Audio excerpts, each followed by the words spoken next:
Ya, aku record aja. Oke.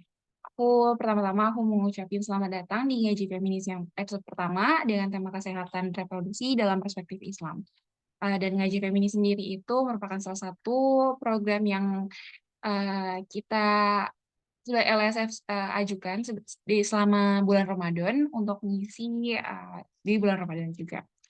Sebelumnya, perkenalkan, aku Kaila Rianti Nandini dari Lingkar Studi Feminis sebagai moderator pada diskusi kali ini. Nah, selain aku, ada juga narasumber-narasumber kita yang akan membagikan informasinya terkait tema pada hari ini, yaitu yang pertama ada Ibu Dr. Nur Rofiah Bilus, yaitu dosen pasca sarjana Perguruan Tinggi Ilmu Al-Quran PTIQ Jakarta. Selain itu, beliau juga merupakan founder dari Ngaji Keadilan Gender Islam atau Ngaji KGI, dan juga lalu yang kedua ada Kak Shivana Ayu, bagian dari Lingkar Studi Feminis dan merupakan Sexuality Educator Certified. Oke, mungkin aku bakal langsung nyapa dulu kedua narasumber kita. Halo Kak Sam dan Ibu Nursia. Halo, siang Kayla. Halo. Oke, terima kasih. Assalamualaikum semuanya.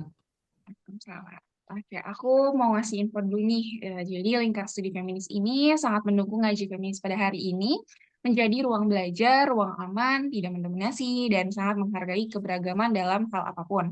Jadi bagi teman-teman yang mengikuti ngaji feminis pada kali ini, diharapkan untuk mengganti username-nya dengan format nama dan lembaga, serta diharapkan juga untuk menyalakan kamera selama diskusi berlangsung apabila memungkinkan dengan konsen. Jadi itu aja dulu. Jadi tanpa berlama-lama lagi, aku mungkin akan langsung ke uh, sesi utama kita, mempersilahkan Kak Sen terlebih dahulu untuk menyampaikan materinya kepada kita.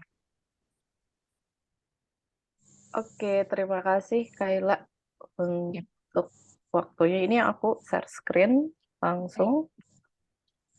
Apakah sudah terlihat? sudah Kak Sen.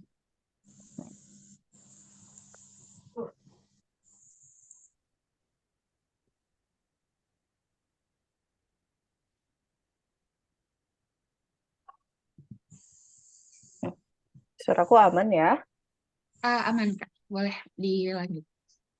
Assalamualaikum teman-teman semuanya. Selamat siang, selamat berpuasa. Hari ini kebetulan Ngaji Feminis akan mendiskusikan tentang kebersihan reproduksi dari perspektif Islam. Nah, tentu saja pertama kita akan berbicara tentang manajemen kesehatan organ reproduksi kita dulu. Perkenalkan, nama aku Sam, itu username sosial media aku. Jadi mungkin nanti hal-hal yang ingin ditanyakan lebih lanjut, yang nggak ketampung di diskusi ini, bisa langsung DM aja ke aku. Nah, apa aja sih yang bakalan kita pelajari nih tentang reproductive hygiene management atau manajemen kebersihan reproduksi kita? Yang pertama, kita harus kenal dulu organ reproduksi kita. Gitu. Bedanya vulva, vagina, gitu, penis, terus di dalamnya itu seperti apa, kita hari ini bakalan belajar gitu dan melihat. Kemudian kita juga tahu nih ciri-ciri organ reproduksi yang sehat gitu. Jadi diharapkan setelah belajar ini, jadi checklist ke diri sendiri, oh apakah organ reproduksi yang aku miliki ini sudah sehat atau belum gitu. Dan yang terakhir itu self-care atau cara merawat organ reproduksi kita. Yang pertama nih, kan kalau ngomongin organ reproduksi perempuan, itu pasti kita sering dengar nih, sering dengarnya itu lebih umumnya vagina, vagina, vagina, seperti itu kan. Nah, padahal sebenarnya yang bisa terlihat langsung atau organ reproduksi eksternal yang bisa kita lihat itu namanya vulva, gitu. Kita lihat ya.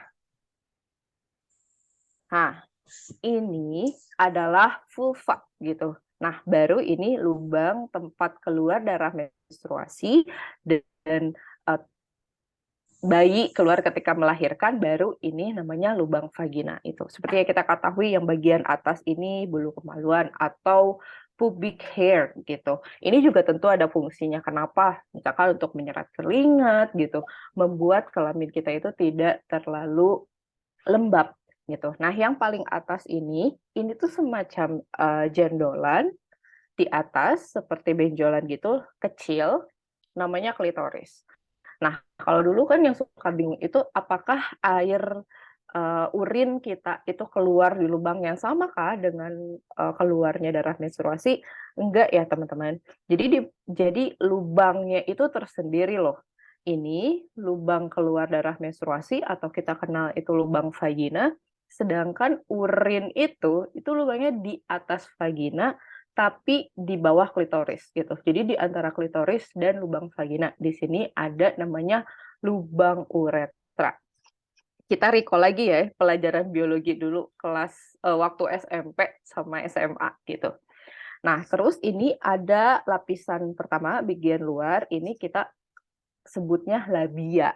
Yang besar itu mayor, yang paling luar, yang kecilnya itu lapisan keduanya itu namanya labia minora gitu. Nah, terus ini di sini ada lubang anus. Nah, di antara lubang vagina sama anus ini, walaupun sebenarnya tipis banget dan berdekatan, namanya perineum. Ini yang perlu kita tahu tentang vulva gitu, yang terlihat gitu. Nah, kenapa sih banyak banget labianya? Karena seperti yang kita ketahui, ini sekarang nggak ada gerbangnya gitu, nggak ada pintunya, langsung aja terbuka seperti ini. Makanya si lapisan-lapisan ini tuh memang melindungi lubang vagina yang tembus langsung ke rahim. Kok bisa sih tembus langsung? Kita lihat ya. Ini kita sekarang udah tahu ya bedanya, ini lubang keluarnya urin dan ini lubang keluarnya darah menstruasi atau bayi ketika melahirkan.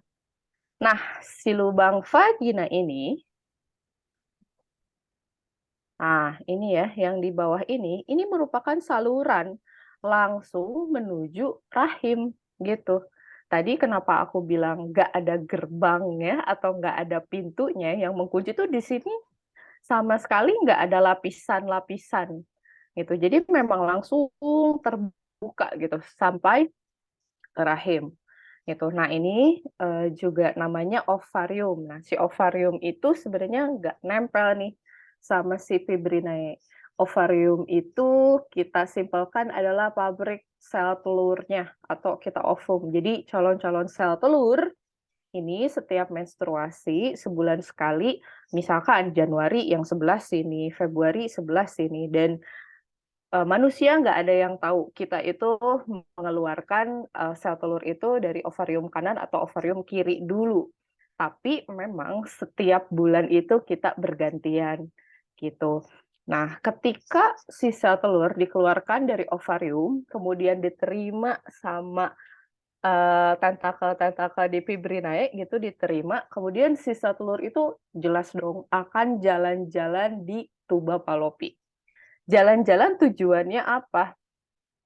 Ketika seorang perempuan bisa melepaskan ovum, itu saat itu juga dia akan menstruasi gitu. Kenapa? Karena ketika ini dilepaskan, maka rahim itu akan dipertebal, disiapkan untuk tempat menempelnya janin gitu yang akan tumbuh menjadi bayi di sini. Makanya si rahimnya itu akan dipertebal nih. Kalau aku tuh selalu bilangnya, bayangin ini ruangan, terus ruangannya itu ditempelin sama karpet warna merah. Nah, itu yang akan terjadi gitu setiap bulan. Nah, si ini ketika sudah tebal di penebalan dinding rahim, isinya darah, si ovum yang keluar tuh jalan-jalan nunggu ada pembuahan dari sperma gitu. Nah, jika tidak ada pembuahan dari sel sperma, maka dia akan terus berjalan lalu meruruh di sini. Nah, ketika ada peluruhan di sini ovum, oh ternyata eh, nggak ada pembuahan nih gitu. Maka dinding-dinding rahim ini akan meluruhkan lapisan-lapisan tebalnya disebutnya menstruasi. Jadi menstruasi itu sebenarnya peluruhan penebalan dinding rahim yang tadinya si calon untuk menyambut janin yang akan tumbuh, tapi tidak ada gitu. Jadinya diluruhkan setiap bulan. Gitu aja terus. Kiri, kanan, gitu. Nah, kalau misalkan ada pembuahan gimana, Kak? Nah, ada pembuahan itu nanti dia akan ngebor nih di dinding rahim atau kita bilangnya endometrium di sini. Dibor, baru tuh bisa nempel akhirnya si calon janinnya dan dapat meresap semua makanan dari tubuh ibu karena di sini kalau di sini kan ada kapiler-kapiler darah ya. Jadinya bisa tuh ibu tuh ngasihin makanan ke janin yang nempel di sini baru tuh kehamilan dapat terjadi. Gitu. Nah, terus kalau hamil gimana? Nah, khusus kalau ketika perempuan lagi hamil, itu langsung di sini akan ada lapisan, yaitulah kantung yang isinya amnion atau air ketuban gitu. Baru tuh kalau pas lagi hamil ini baru ada lapisan gitu di bagian sini. Makanya si janin yang berkembang itu terus terlindungi gitu. Jadi baru tuh tumbuh lapisan. Kalau selama nggak ada itu, ya emang gini aja dari luar tuh bisa langsung ke dalam. Nah, karena organnya seperti itu, berarti harus ada pelindungnya dong.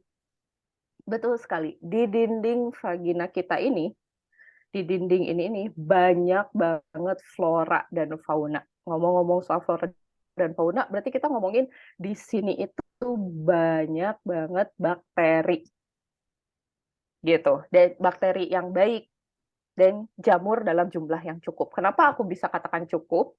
Nah, ketika kita dengar nih ada vaginal discharge atau keputihan yang putih banget keluar kayak keju dan berbaunya kayak jamur, artinya ekosistem di sini itu terlalu banyak jamur.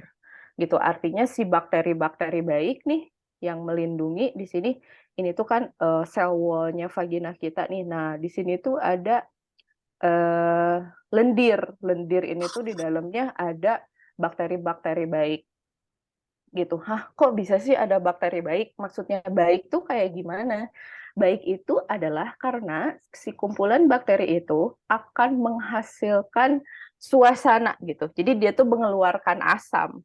Kita tahu kan susah banget tumbuhan ataupun hewan, katakan bakteri ataupun jamur bisa hidup di dalam kondisi yang asam gitu. Jadi kita perlu nih si bakteri-bakteri yang tumbuh di sini untuk membuat suasana vagina di sini tuh asam. Kenapa asam dibutuhkan? Karena biar terperangkap nih di sini bakteri-bakteri yang jahat atau jamur-jamur itu bakalan susah untuk tumbuh kalau kondisi daerah di vagina kita itu asam gitu. Nah, dari sini nih berarti kita udah ngeh dong kalau misalkan kalau vagina kita pH-nya atau asamnya sampai di poin 3 gitu atau 4 gitu. Memang seharusnya seperti itu. Karena untuk melindungi biar nggak ada bakteri yang udah aja selonong boy gitu masuk ke serviks kita gitu. Jadi harus tertahan di sini. Sebegitunya. Setiap hari dinding vagina kita itu akan meluruhkan sel-sel kulit mati, mengganti lendirnya, dan juga membuang bakteri-bakteri yang udah mati gitu, nggak bisa hidup di dalam keadaan asam atau jamur yang nggak bisa hidup dan terus dikeluarin gitu. Makanya kalau misalkan nah ini tuh kalau misalkan di swab terus dilihat di bawah mikroskop tuh memang banyak bakterinya. Ini yang hitam-hitam tuh bakteri ya. Dan ini tuh normal keadaannya. Memang vagina kita tuh harus normal dan harus becek gitu. Makanya bahayanya ketika menopause tuh misalkan vagina kering tuh maksudnya kering tuh nantinya susah untuk bakteri itu, bakteri-bakteri baik yang fighting biar kondisi vaginanya itu asam tuh susah hidup di sana gitu. Sedangkan kita perlu kan kondisi vagina kita ini asam biar nggak ada jamur atau bakteri atau virus lain itu bisa tumbuh di sana gitu. Nah, jadi yang healthy itu harus asam karena memastikan tidak ada pertumbuhan flora gitu. Terus memang akan mengeluarkan cairan, isinya itu sel-sel kulit matinya gitu, protein, lactic acid. Kenapa kok ada lactic acid ya? Kan itu kayak gula gitu, Kak. Iyalah, bakteri-bakteri baik di sini juga kan perlu makan. Itu dikeluarkan. Dan ada 50 jenis bakteri baik di saluran vagina gitu. Ini disebutin banyak banget. Nah, ini H2O2 itu membuat lingkungan di vagina kita itu asam dan susah ditumbuhi oleh jamur-jamur atau bakteri jahat lainnya. Oh, sebelum ke perempuan. Sebelum ke organ laki-laki ya. Nah, ini nih di sini. Berarti udah kebayang dong sekarang mindset-nya ketika vagina kita tuh asam, berarti memang seharusnya seperti itu gitu. Nah, tapi asamnya kayak gimana, Kak? Sebenarnya kita tuh bisa banget loh baca organ kelamin kita tuh kayak baca buku karena dia itu akan memberikan kode setiap hari. Contoh nih, ketika selesai mens itu tuh akan terasa lebih kering gitu area vagina itu karena baru beres mens nih, semuanya hormon estrogen sama hormon estrogen naik sampai ke titik disebut yaitu ovulasi atau masa subur gitu. Hormon kita naik estrogen ke masa subur, akhirnya di puncak masa subur suka becek banget kayak ada lendir putih telur gitu. Jadi cair, nggak terlalu menggumpal dan bening. Nah, itu tuh tandanya di titik ovulasi.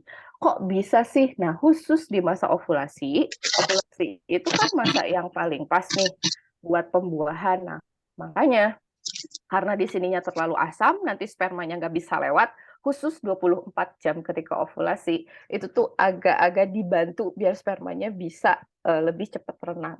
Gitu. Wow, Selana loh, bener-bener udah otomatis semuanya sesuai bentuknya gitu. Jadi nggak ada kurang-kurangnya gitu. Nah, nanti dia keluar. Nah, kalau misalkan makin butek si apanya vaginal discharge-nya atau keputihannya makin butek itu biasanya dekat-dekat ke menstruasi, semakin coklat gitu. Karena kan pelan-pelan ya, nggak langsung keluar darah semuanya gitu. Nah, kalau di luar itu, misalkan ada gatel gitu, ada rasa panas, yang paling sering tuh gatel sih. Kalau gatel artinya lembab banget yang menjadikan banyak banget tumbuh jamur di dalam saluran vagina kita gitu. Nanti itu dibahas selanjutnya di cara bersihinnya ya. Sekarang ini organ internal laki-laki. Ini loh isinya. Bedanya kalau laki-laki itu saluran urin dengan saluran keluarnya sperma itu satu jalur. Semuanya lewat penis dan satu lubang. Nah, persimpangannya ada di mana? Persimpangannya itu ada di prostat gitu. Jadi di sini nih di testis ini tempat memproduksi sperma diproduksi, dimatangkan gitu. Nanti sudah mateng dia bakalan disiapin di sini di vesicula seminalis sama vesicula seminalis karena sperma itu disiapkan buat jalan-jalan jauh gitu, buat menuju ke ovum atau calon telur yang ada di organ perempuan gitu yang ada di situ, maka di sini disiapkan nih dikasih protein buat jalan-jalannya lah, dikasih pelumas biar dia lancar lah ketika jalan-jalan gitu, mau ketemu ovum lah gitu disiapkan.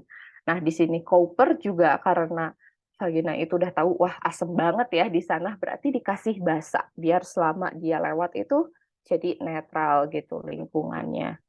Nah, di sini nih, ini satu jalur antara urin dari kantung kemih, ini nih, kantung kemih keluar ke sini, sama keluarnya sperma, gitu. Nah, di sini, makanya kayak ketika koitus atau kopulasi, masuknya penis ke vagina tanpa menggunakan kondom dan sedang dalam program kehamilan, itu diusahakan tidak dalam program kehamilan itu sebelum berhubungan tuh dipipisin dulu.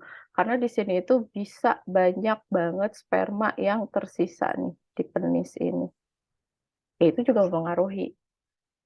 Begitu. Nah, ini organ eksternalnya. Ini yang aku perlihatkan organ eksternal laki-laki, ada batang penisnya, skrotum, bisa kelihatan seperti ini, apalagi kita bisa melihat langsung kepala penisnya, gitu. Ini biasanya karena udah sunat, gitu, makanya kelihatannya seperti ini, gitu, langsung. Nah, ini yang tadi ya, lubang urinnya di sini, lubang spermanya di sini. Ini bagian kepala penis, tadi ada frenulum. Frenulum ini tuh di bagian-bagian sini nih, yang kalau misalkan sebelum sunat tuh biasanya si kulitnya tuh numpuk di sini.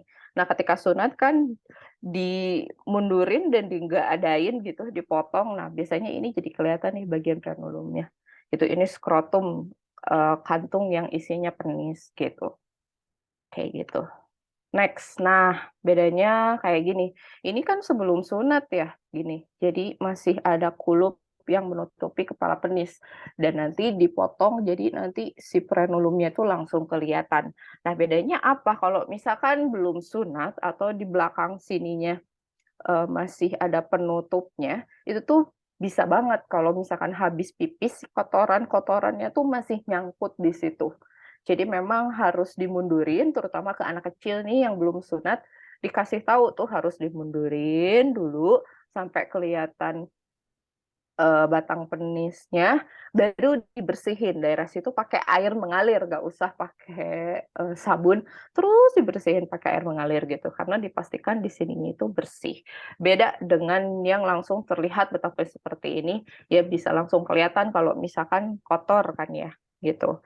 Nah, si sunat itu sendiri juga akhirnya lebih sedikit bakteri yang ditemukan, iyalah karena nggak nyangkut di bagian penutup ini, jadi langsung kelihatan si frenulumnya, gitu teman-teman. Nah, ciri-ciri organ reproduksi yang sehat itu gampang banget. Pertama, warnanya seperti kulit tubuh kita, gitu. Jadi eh, jangan langsung kok bisa sih putih banget, kok bisa sih aku hitam banget. Iya, tolak ukurnya diri sendiri aja gitu. Bandingin sama sikut kamu, bandingin sama lipatan-lipatan lain di tubuh kamu gitu. Kenapa aku bilang lipatan? Karena kan emang areanya tuh di area-area lipatan gitu. Jadi emang nggak akan jauh-jauh sebenarnya dari warna kulit kita sendiri dan nggak merah ataupun ruam gitu. Selanjutnya, teksturnya alami. Alami itu ya kayak kulit biasa, kulit gitu.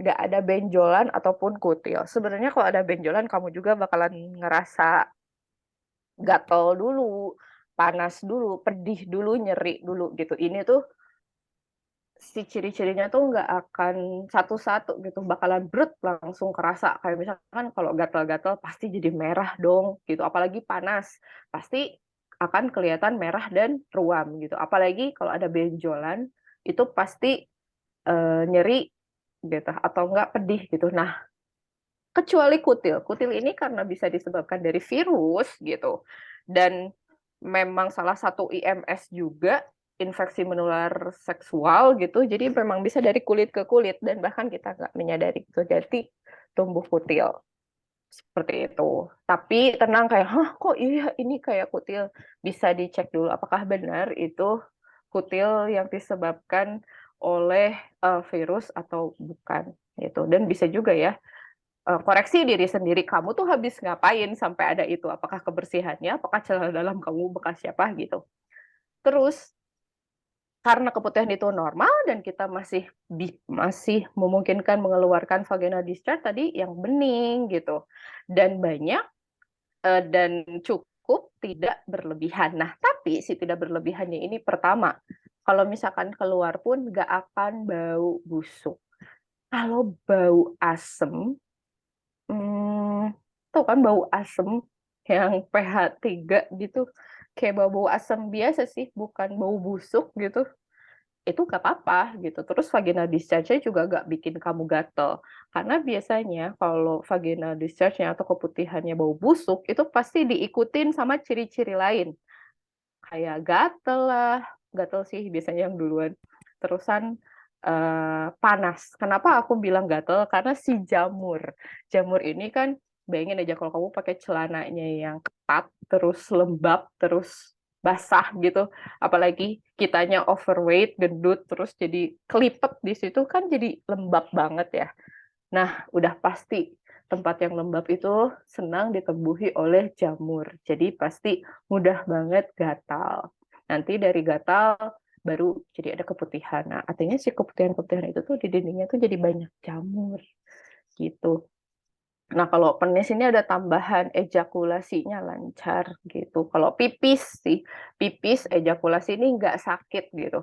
Kenapa aku bilang kayak gitu? Karena ada hubungan eratnya sama prostat gitu. Jadi kalau kamu pipis aja nyeri, nggak bisa jauh, pipis itu nggak bisa jauh, beneran pendek, terus aduh, apalagi netes-netes, itu kamu harus ngecek prostat kamu, segera ke dokter.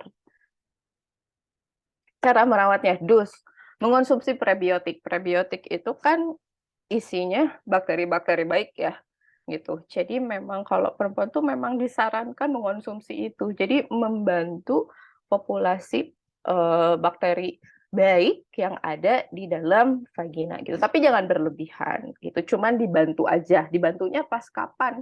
Pas lagi menstruasi. Misalkan karena kan menstruasi keluarnya darah. Darah itu kan bau besi ya, bikin lembab. Jadi kemungkinan banyak pertumbuhan jamur atau bakteri karena lagi lembab gitu. Nah, bisa dibantu sama prebiotik. Biasanya diminumnya baiknya pas PMS gitu. Memakai celana dalam longgar dengan bahan menyerap keringat. Iya, tujuannya biar enggak lembab. Bersihkan dengan air mengalir dari arah depan ke belakang. Tadi kan ini ada vulva ya. Terus sini ada anus. Nah, jadi jangan bolak-balik gini. Beneran dari depan ke belakang. Cuci lagi dari depan ke belakang. Kenapa? Karena di anus ini kan banyak bakteri ya, misalkan dari feses. Kalau kamu langsung depan belakang gitu, nanti kena ke vagina. Dan seperti yang kita tahu, lubang vagina kan langsung terbuka aja gitu. Langsung, jadi nanti bisa pindah tuh bakteri-bakteri yang ada di anus itu masuk ke lubang vagina. Gitu. Jadi harus arahnya tuh depan ke belakang dan dengan air mengalir. Gitu. Don'ts-nya memakai wewangian. Kenapa aku tulis ini? Karena udah banyak banget di e-commerce tuh parfum vulva. Buat apa? Gitu. Buat apa? Mungkin kalau misalkan, abis baunya kayak gitu. Ya kayak gimana? Emang bau vagina tuh kayak gitu. Yang ada di dunia tuh emang kayak gitu. Gitu. Jadi aneh banget kalau ekspektasinya tuh pengen wanginya kayak melati gitu. Ya berarti itu wangi melati, bukan wangi vulva gitu. Terus jarang ganti pembalut ketika menstruasi. Nah, ini kenapa pokoknya selalu diingat bahwa ini jangan ada bakteri jahat yang banyak tumbuh di sana gitu. Karena tadi kita ingat, aduh dalamnya nih nggak ada gerbang nih gitu. Jadi harus dijaga gitu. Melakukan hubungan seks beresiko tanpa kondom, iya ini juga. Bukan cuman HIV, bukan cuman penyakit-penyakit yang parah gitu kayak sifilis, gonorrhea. No, ini tuh sesimpel sekarang kanker serviks aja kan udah bisa lewat virus itu yang vaksin HPV gitu. Jadi memang harus safety kalau misalkan hubungan seksnya beresiko gitu, teman-teman. Dan kalau untuk penis, memakai celana dalam longgar dengan bahan menyerap keringat, iya sama. Ini juga stay clean, jangan dry juga sih, tapi ya jangan lembab gitu. Bersihkan dari kepala, tadi kepala penis ada frenulumnya, terus ke pangkal. Jadi dari depan ke belakang, dari kepala ke pangkal gitu. Terus area frenulumnya jangan lupa, karena biasanya banyak yang nyangkut di situ dengan air mengalir dan kemudian dikeringkan gitu, pakai kain gitu, pakai tisu, pakai handuk khusus kamu. Itu jangan dipakai sama semua orang juga gitu. Nanti cuman mindahin satu penyakit ke penyakit lainnya, ke kelamin lainnya. Ini juga pegang penis dengan tangan yang kotor, jangan salah, walaupun kelihatannya, kalau secara struktur nih, kayaknya vagina deh yang lebih parah gitu, karena tadi kan kalau penis ujungnya tuh agak menutup gitu, mana satu lubang dengan urin dan sperma juga ada di situ gitu. Jangan salah gitu, karena area kulitnya ini banyak yang berada di situ dan biasanya lembab, jadi udah juga tuh banyak terkena penyakit-penyakit kulit karena kecuekan ini loh. Jadi kayak jangan kira nih cuek itu tidak akan mempengaruhi gitu, itu kan personal hygiene kamu. Jadi kalau kotor-kotor jangan megang kelamin, for both of us sih, mau baik itu vulva maupun penis. Sama yang lainnya juga melakukan, hubungan seks beresiko tanpa kondom, gitu. Jadi memang kalau ngomongin kesehatan atau kebersihan tuh keseluruhannya ya, nggak cuma cara yang praktis gitu, kita juga tahu apa yang terjadi dengan tubuh kita. Minimal tahu sehatnya tuh, titik sehatnya tuh kayak gimana. Karena takut banget nanti mengejar ekspektasi-ekspektasi yang salah, kayak pengen wangi gitu-gitu. Itu kan jadinya nggak benar. Ini jelas dari aku, take care of your body is the only place you have to live. Iya, ini tuh satu-satunya tempat kita hidup, gitu. Jadi memang harus dijaga, harus dirawat, melebihi kita merawat rumah gitu, kos-kosan, kamar, dan lain-lain lebih dari itu. Karena kita bakalan tinggal di sini tuh seumur hidup, gitu. Sekian dari aku, mungkin nanti kalau ada yang teman-teman mau tanyain, nanti kita di sesi diskusi aja ya. Terima kasih semuanya. Oke, terima kasih Kak Sam atas pemaparan materinya. Tadi udah jelas banget, udah detail apa aja yang dijelasin tentang organ reproduksi kita, terus juga ciri-ciri yang sehat gimana, terus gimana cara ngerawatnya, itu akhirnya kita jadi tahu gitu, dan nggak asal lagi sama organ reproduksi kita sendiri. Terus tadi kan Kak saya udah bahas nih dari segi kesehatannya gitu kan, dari segi medisnya. Mungkin boleh langsung dijelasin juga sama Ibu Nur Rofiqah dari sisi Islamnya nih, yang sesuai dengan tema kita hari ini. Mungkin Kak Sam boleh bantu untuk share screen materi yang dari Ibu Nur Rofiqah. Mungkin kepada Ibu Nur Rofiqah, saya persilahkan. Ah, maaf Ibu, sebelumnya masih di mute. Oh iya. Iya. Ya, share screen sendiri boleh? Oh, oke. Ya, Mau saya share. Oke Bu, silahkan sudah. ya. Boleh. Matur nuwun. Ya. Baik, Bismillahirrahmanirrahim. Assalamualaikum warahmatullahi wabarakatuh. Mbak Sem, Mbak Kaila, dan teman-teman semua peserta diskusi siang hari ini yang dilaksanakan oleh Lingkar Studi Feminis. Saya sangat menikmati apa yang dijelaskan oleh Mbak Sem ya, banyak hal baru yang secara detail tadi diungkapkan. Saya kemudian terpikir untuk mengubah struktur PPT saya agar lebih relevan. Saya izin share screen dulu. Jadi saya akan mulai dari apa sih berislam itu. Karena berislam itu sesungguhnya adalah sebuah cara hidup gitu. Cara hidup yang punya satu komitmen tertentu. Nanti tentu saja cara hidup ini, komitmen ini akan mempengaruhi juga cara kita menyikapi tubuh sendiri dan tubuh orang lain. Karenanya saya akan mulai dari sini ya. Berislam itu sesungguhnya adalah penyerahan diri total hanya pada Allah. Hanya menuhankan Allah atau tauhid itu yang dibuktikan dengan mewujudkan kemaslahatan, kebaikan pada seluruh makhluk Allah, tentu saja termasuk pada tubuh kita. Gitu. Jadi iman kepada Allah yang dibuktikan dengan perilaku baik, amal soleh, nanti amal soleh itu sampai dengan menjaga kesehatan reproduksi, bahkan kesehatan reproduksi diri sendiri dan orang lain. Atau Islam adalah hubungan baik dengan Allah yang melahirkan hubungan baik dengan sesama makhluk Allah. Maka mari kita kenali ya perbedaan sistem yang dolim, termasuk sistem kehidupan individu nih, dan sistem kehidupan yang Islami.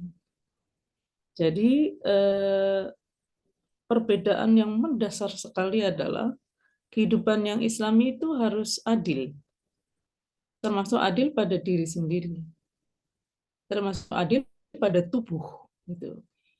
Nah, ada beberapa perbedaan mendasar ya, yang mestinya ini kita pegang teguh dalam proses berislam ini.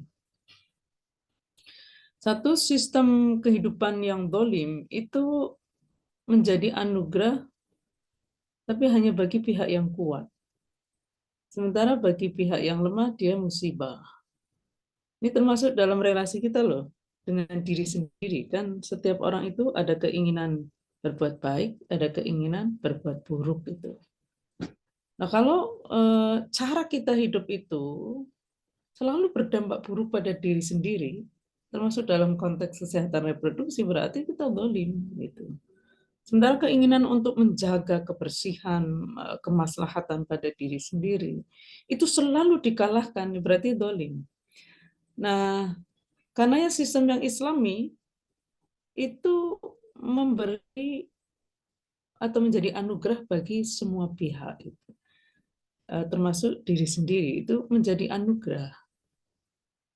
Yang kedua adalah sistem yang dolim itu, ini nanti sebetulnya lebih kelihatan sekali dalam relasi dengan orang lain ya, tapi menurut saya termasuk relasi dengan diri sendiri juga. Nah, sistem yang dolim itu menuntut pihak yang lemah berakhlak mulia pada pihak yang kuat. Sementara dalam sistem yang Islam itu semua pihak berakhlak mulia, terutama pihak kuat pada pihak yang lemah, termasuk berakhlak mulia pada diri sendiri. Menjaga kesehatan itu jelas akhlak mulia. Lalu yang ketiga ya, dalam sistem yang dolim, pihak yang lemah itu tunduk mutlak pada pihak yang kuat. Sementara di sistem yang Islami, semua pihak itu hanya tunduk mutlak atau Islam pada Allah, dengan tunduk mutlak pada nilai kebaikan bersama. Tentu saja nilai kebaikan bersama itu termasuk di dalamnya kesehatan, termasuk kebersihan, kesehatan dan kebersihan reproduksi itu termasuk nilai ini, nilai.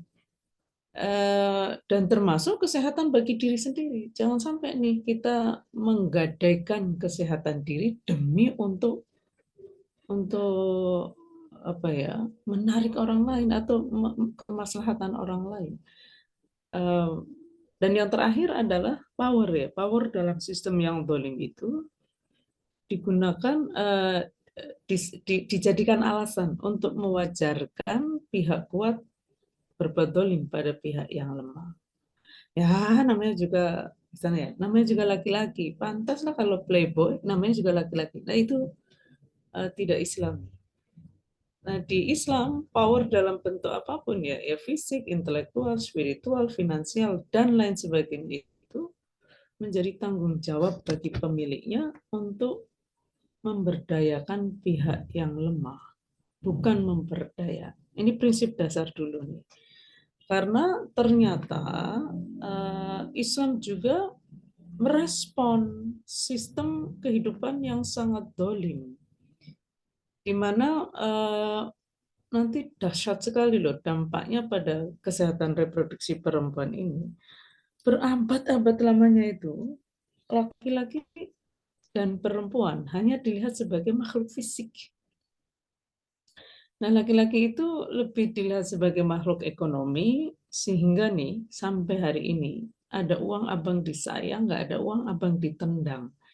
Itu cara pandang jahiliyah sekali.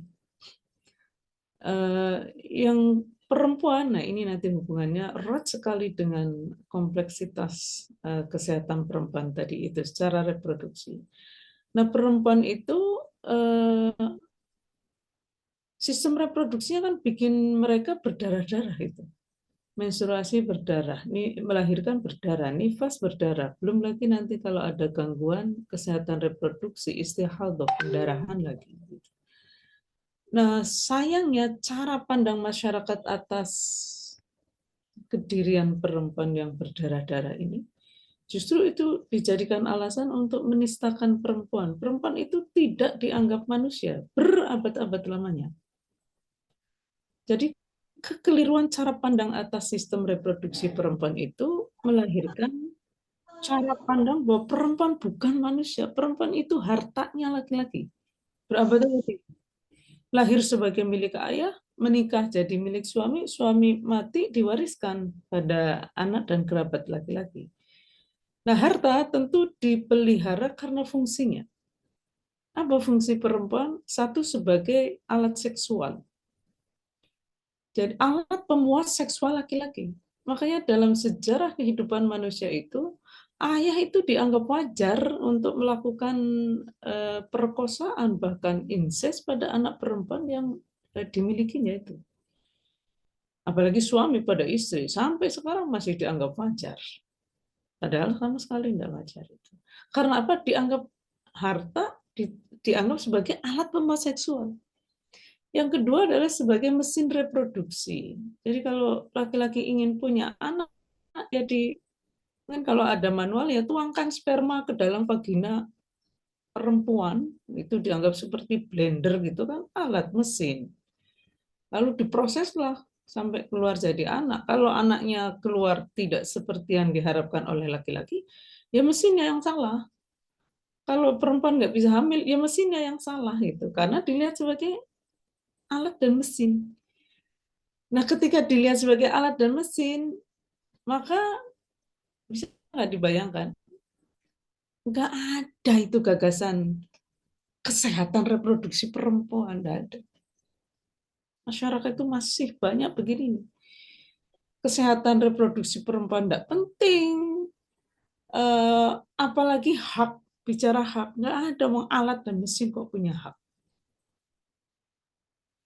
Kalau rusak, ya ganti.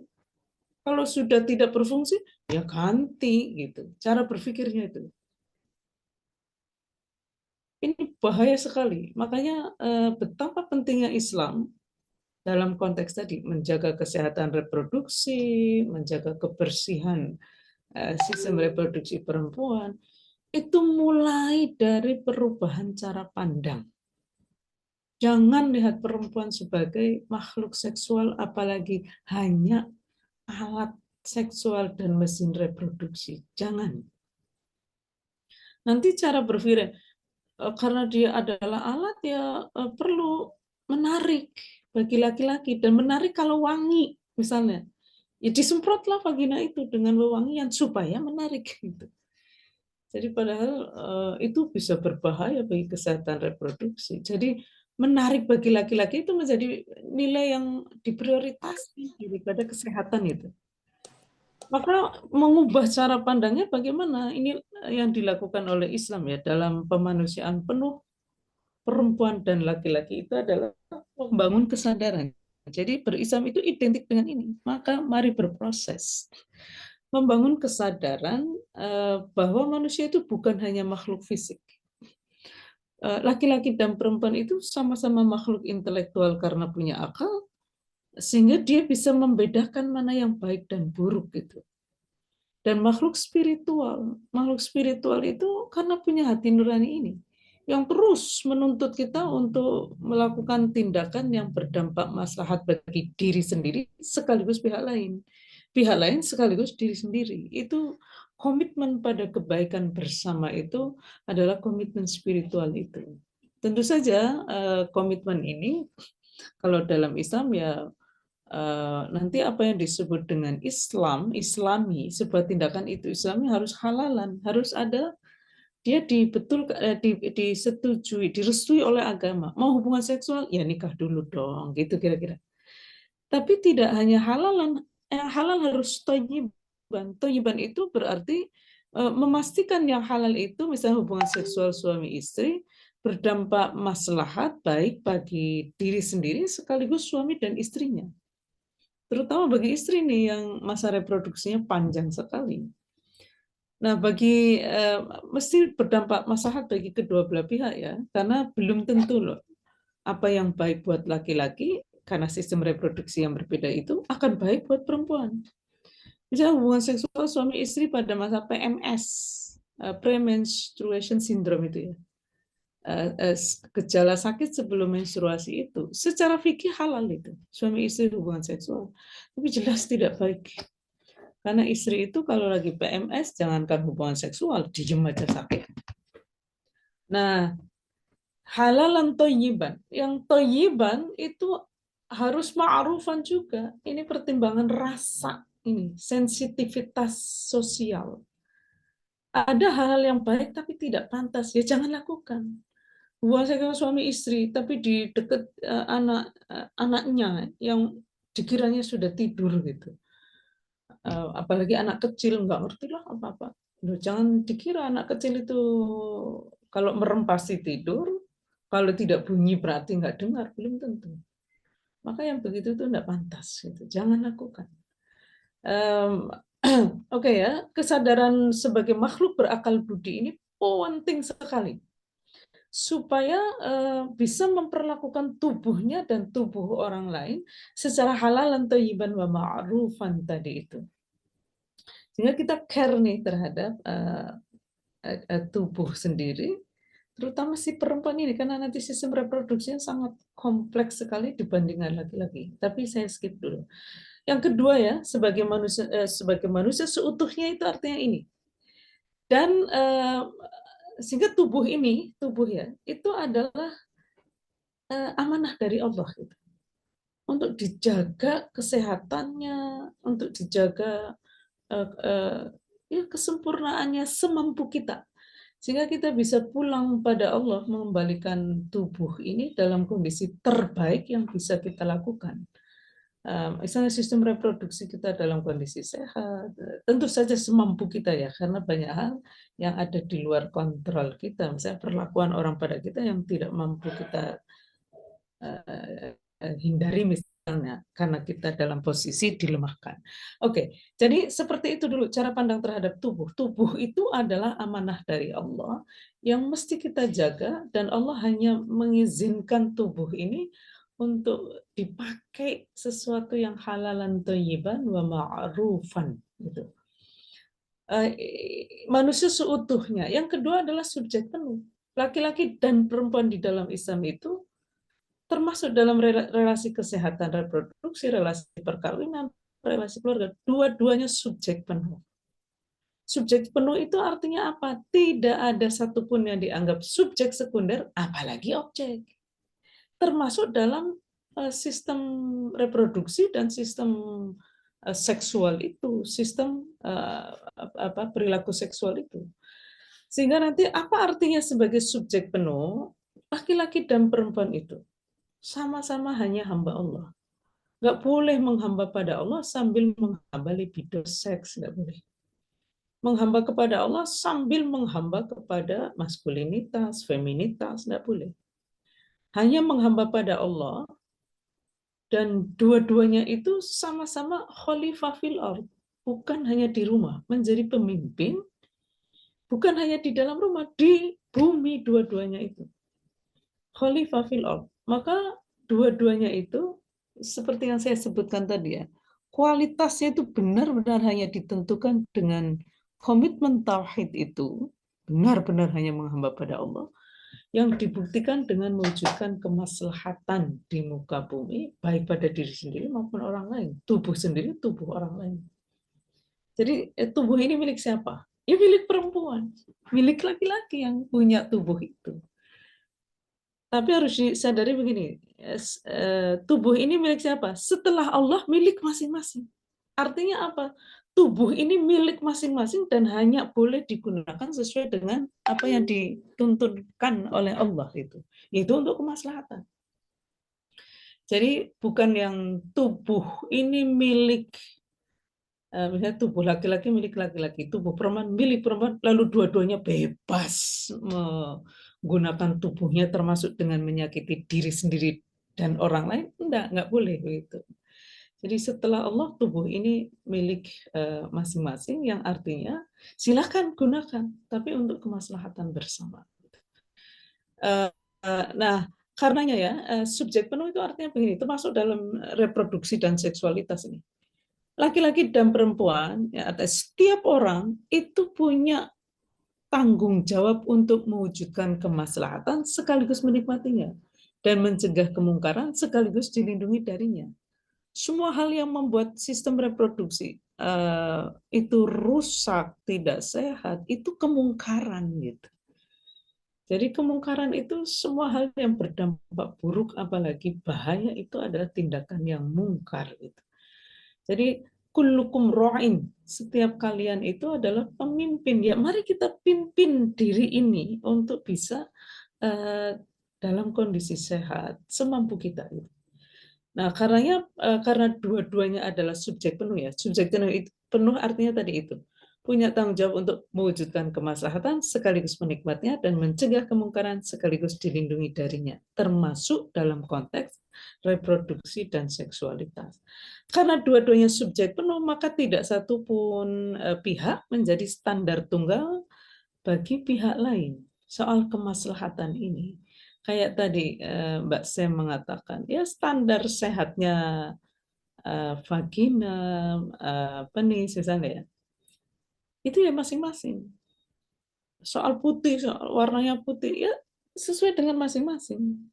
Wajar itu, nggak ada gangguan itu kan, tadi organ kelamin itu warnanya sama gitu dengan, ya standarnya masing-masing. Tidak hanya itu, semua tidak ada standar. Nah, oke ya, cita-citanya seperti ini dalam Islam itu. Maka mari kita lihat tantangannya. Tantangannya adalah, sebelum saya masuk ke pengalaman khas perempuan ini, tantangannya adalah tadi, perempuan itu dianggap harta gitu.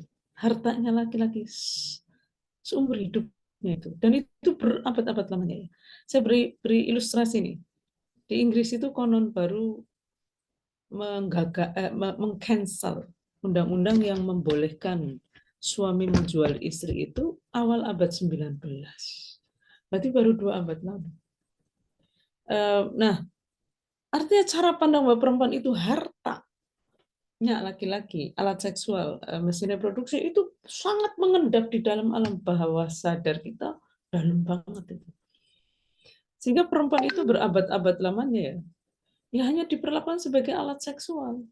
Makanya laki-laki itu dalam sejarahnya itu siapapun asal punya uang boleh punya istri, tak terbatas berapapun. Lalu perempuan di Afrika misalnya itu sampai yang ya di banyak tempat sih dipotong vaginanya, mungkin tadi istilahnya vulva ya, vagina bagian luar. Dipotong vulvanya itu sampai tahap yang dibabat habis itu satu organ itu bagian luar itu. Vulvanya dihabiskan, yang disebut dengan infibulasi itu. Supaya apa? Ya supaya seksualitas perempuan dikontrol dan itu menguntungkan laki-laki sebagai pemilik itu. Entah suami, entah ayah gitu. Atau saudara laki-laki. Nah, praktek-praktek seperti itu ya, menstruasi itu dianggap sebagai kutukan. Kutukan berarti kan tidak hanya berbahaya tapi membahayakan kehidupan sosial gitu, sehingga perempuan diasingkan gitu ketika menstruasi. Nah, cara menyikapi itu sangat dolim sekali, makanya saya ini ya mana sih? Nah ini, mari kita sadari ya, ada anatomi tubuh. Anatomi tubuh itu ya termasuk organ kelamin itu kan kita nggak memilih lahir dalam kondisi seperti itu, itulah kodrat gitu. Kita lahir dalam kondisi tubuh seperti apa, itu kodrat. Tapi menyikapi tubuh itu sudah, kalau menyikapi organ kelamin ya itu atau perbedaannya itu disebut dengan jenis kelamin. Jadi perbedaan secara biologis.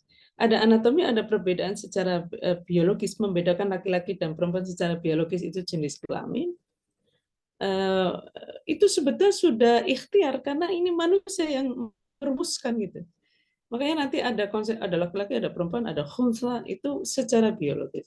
Nah, ada secara gender, sosial itu, membedakan laki-laki dan perempuan harus ngapain, yang laki-laki, perempuan harus ngapain, ekspektasi, kebiasaan, dan lain-lain, itu gender.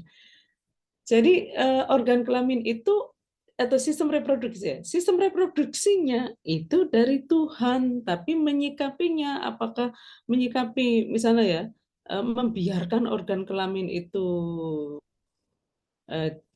tidak higienis atau higienis, itu sudah ikhtiar, tanggung jawab kita. Tangan ini dari Allah. Tapi untuk apa tangan ini, mukul atau nyayang, itu sudah ikhtiar, manusia bertanggung jawab atas pilihan itu. Jadi jangan dikira kehamilan. Nah, kehamilan itu organ reproduksinya dari Allah. Menentukan apakah hamil atau tidak itu sudah ikhtiar. Jangan dikira takdir perempuan itu hamil. Takdir perempuan itu punya rahim yang bisa digunakan atau punya sistem reproduksi yang memungkinkan dia hamil. Tapi jadi hamil atau tidak, ya ikhtiar manusia. Ikhtiar, nggak mungkin orang tiba-tiba hamil itu. Ada ikhtiar, makanya bertanggung jawab. Nah, tuntunannya tadi harus halalan, thayyiban, wa ma'rufan. Semua organ tubuh, termasuk organ reproduksi. Tangan pun juga harus digunakan secara halalan, thayyiban, wa ma'rufan. Begitu juga organ kelamin dan sistem reproduksi. Gitu. Maka mari kenali dulu ya perbedaan ini nih, karena apa arti manusia utuh dan subjek penuh itu berkaitan dengan situasi tadi. Perempuan hanya dianggap sebagai alat seksual dan mesin reproduksi, sehingga tidak dianggap sebagai manusia. Nah, Isa membangun kesadaran bahwa laki-laki dan perempuan itu sama-sama manusia dan sama-sama makhluk berakal budi gitu. Itu kodrat nih, punya akal dan hati nurani, itu kodrat manusia, termasuk fisik ya, punya fisik, punya akal, punya hati nurani, itu kodrat perempuan dan laki-laki sebagai manusia. Oke, manusia seutuhnya dan subjek sepenuhnya, karena tadinya itu perempuan tidak dianggap sebagai manusia sehingga jadi objek, atau dianggap sebagai manusia tapi standarnya laki-laki, itu subjek sekunder namanya. Sementara cita-cita Islam mendudukkan semuanya sebagai subjek primer, maka tidak seorang pun, atau dalam konteks ini, laki-laki tidak menjadi standar tunggal kemanusiaan, keadilan, kemaslahatan bagi perempuan. Artinya apalagi? Artinya pengalaman kemanusiaan yang hanya dialami oleh perempuan itu valid sebagai sumber pengetahuan untuk merumuskan keadilan, kemaslahatan, dan tindakan yang manusiawi. Dua ini minimal ya, tentu saja ada banyak, tapi dua ini dulu. Satu, perbedaan secara biologis antara laki-laki dan perempuan. Yang ini sehingga jangan jadikan laki-laki sebagai standar. Karena sistem reproduksi laki-laki dan perempuan berbeda, sehingga dalam proses reproduksi, laki-laki itu sistem reproduksinya, tubuhnya itu hanya ngeluarin sperma. Nah, tadi sudah dijelaskan oleh Mbak Sam ya, mengeluarkan sperma, maksudnya anatominya tadi dijelaskan kan, perempuan itu lebih kompleks sebetulnya ya, sesuai dengan fungsinya itu. Laki-laki itu hanya mengeluarkan sperma, durasinya menit bahkan detik dan dampaknya nikmat. Perempuan itu sistem reproduksinya menyebabkan mereka bisa secara alam itu mengalami menstruasi. Menstruasi tadi disebutkan ya seperti itu, dan itu mingguan loh. Dampaknya itu ada kalau dalam Al-Quran disebutnya. Ada itu sakit. Yang kedua hamil. Ya tentu saja hamil ada ikhtiarnya. Menstruasi saja sekarang sudah, membiarkan menstruasi itu berarti sudah ikhtiar karena kita tidak menggunakan, misalnya kita itu teknologi ya, membuat sesuatu, menstruasi itu bisa dicegah tidak keluar. Misalnya kalau kita mau umroh itu biasanya pada minum pil itu. Menurut saya minum pil penghenti menstruasi saat umroh itu ya menjadikan laki-laki sebagai standar umrohnya perempuan gitu. Mestinya ada satu mekanisme yang difikirkan gimana umrohnya orang perempuan yang menstruasi, jangan menstruasi yang dicegah gitu. Sebenarnya agak panjang kesadaran ini. Laki-laki nggak mengalami sehingga nggak kepikir itu. Yang kedua adalah hamil. Hamil tentu saja ikhtiar organnya dari Allah, tapi menggunakannya sehingga hamil jelas ikhtiar itu. Bulanan loh, melahirkan jam-jaman harian, nifas mingguan bahkan lebih, menyusui bayi itu 2 tahun. Hamil melahirkan nifas dan menyusui disebut oleh Al-Quran sebagai kurhan, sesuatu yang melelahkan. Bahkan wahnan ala wahnin, sakit atau lelah berlipat-lipat berturut-turut. Habis hamil langsung melahirkan, langsung nifas, langsung menyusui. Maka apa poin dari memandang bahwa pengalaman biologis khas perempuan ini valid sebagai sumber pengetahuan? Artinya adalah sesuatu disebut manusiawi, sesuatu disebut dengan adil, sesuatu disebut dengan maslahat, itu hanya dan hanya kalau tidak membuat pengalaman biologis khas perempuan ini makin sakit, wong sudah sakit. Meskipun laki-laki nggak mengalaminya. Laki-laki nggak mengalami, sangat mungkin tidak tahu kayak apa sakitnya menstruasi hamil melahirkan nifas dan menyusui. Karena nggak mengalami, kecenderungannya menganggap nggak ada. Karena nggak ada, yang nggak mempertimbangkan. Sementara ruang-ruang pengambilan keputusan ya, di majelis fatwa, di negara, masyarakat, adat misalnya, mayoritas dipegang oleh laki-laki. Berabad-abad hanya laki-laki. Termasuk nanti filsafat, sains, sampai hari ini didominasi oleh laki-laki. Maka hati-hati dengan berpikir rasional itu sangat mungkin berpikir ala laki-laki. Sesuatu disebut objektif itu berpikir ala laki-laki. Kalau perempuan berpikir sesuai dengan pengalaman biologis yang tidak dialami oleh laki-laki, maka dianggap tidak rasional gitu. Sangat mungkin itu. Dan dianggap subjektif. Itu kan pengalaman subjektif saja. Padahal ini pengalaman objektif loh, rasa sakit saat menstruasi, hamil, melahirkan, nifas, dan menyusui. Maka pastikan ya, apa yang disebut dengan kemaslahatan, kesehatan, itu tidak boleh membuat sistem reproduksi perempuan makin sakit. Yang kedua adalah pengalaman sosial berkaitan dengan tadi itu, menganggap perempuan hanya benda, harta. Maka atau perempuan dianggap sebagai manusia tapi standarnya laki-laki. Artinya nanti kalau dalam hal agama ya, sesuatu disebut maslahat kalau itu maslahat buat laki-laki. Walaupun bagi perempuan bisa jadi tidak maslahat. Saya contohkan ya, pengalaman laki-laki melakukan marital rape pada istrinya, ya laki-laki ejakulasi saja. Bagi perempuan itu itu sakit bahkan berbahaya. Karena laki-laki senang, ya dianggap sebagai kemaslahatan walaupun perempuannya kesakitan gitu. Itu kalau menjadikan laki-laki sebagai standar Tuhan. Makanya dalam Islam itu digerakkan kesadaran itu agar kemaslahatannya untuk semua pihak termasuk perempuan gitu. Makanya perempuan itu mesti juga dipandang sebagai subjek penuh, jangan subjek sekunder, apalagi objek. Nah, kalau perempuan dianggap sebagai subjek sekunder apalagi objek, maka perempuan akan rentan mengalami stigmatisasi, marginalisasi, subordinasi, kekerasan, dan double burden hanya karena menjadi perempuan. Dan itu dolim gitu. Makanya prinsip dasar yang kedua dari keadilan hakiki perempuan itu adalah tidak mengandung kedoliman pada siapapun, termasuk kedoliman pada perempuan hanya karena menjadi perempuan. Gitu. Maka dua ini ya, mari kita pegang erat-erat untuk memahami Islam. Karenanya nanti ini bukan soal selaput darahnya, tapi cara pandang atas selaput darah itu loh, yang membuat perempuan bisa berada dalam posisi berbahaya.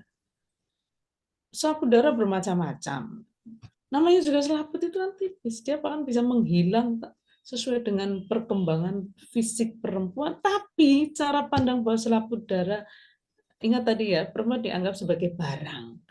Maka keaslian barang itu antara lain ditandai dengan keutuhan selaput darah ini. Ini cara pandang yang patriarki sekali. melihat perempuan sebagai barang, sehingga kalau selaput darahnya sudah berubah bentuknya, maka dia dianggap sebagai barang yang sudah tidak orisinal. Kalau hanya objek seksual ya hanya begitu cara pandangnya. Sementara selaput darah bermacam-macam, bahkan ada banyak perempuan dilahirkan tanpa selaput darah juga ada. Ada yang rapat itu, bahkan yang rapat ini baru harus dioperasi itu. Ada yang kecil satu, ada yang banyak, ada yang sedikit tapi lebih besar. Dan dari ini sudah beragam gitu ya. Belum lagi nanti dia bisa berubah karena banyak hal. Ada karena kita belajar naik sepeda kepentok stangnya aja sudah bisa berubah kok.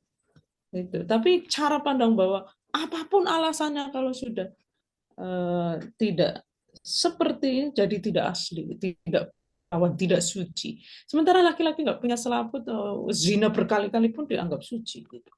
Nah, ini berbahaya. Oke, nah saya punya waktu nggak ya?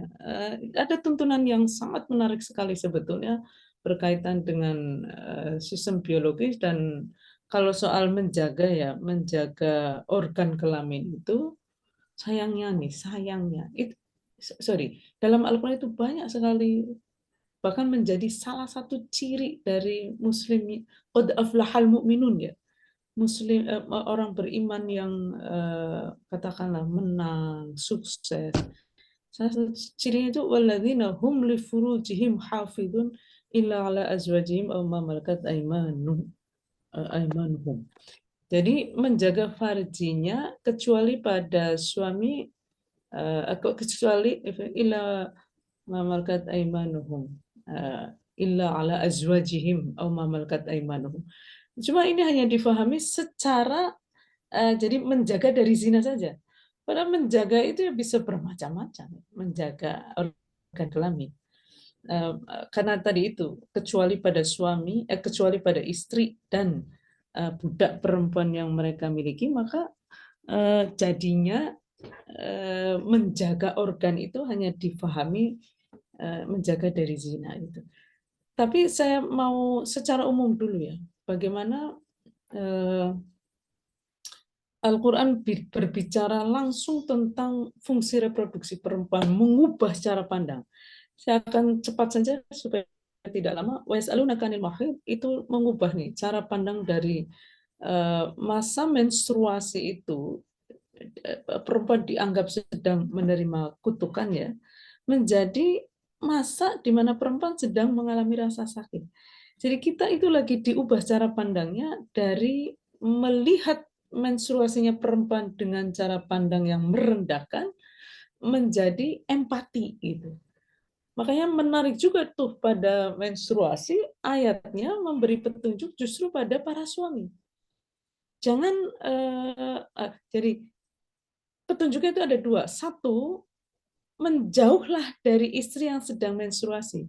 Ini menarik sekali kalau dihubungkan dengan tabu menstruasi tadi, yang mengusir perempuan yang sedang menstruasi.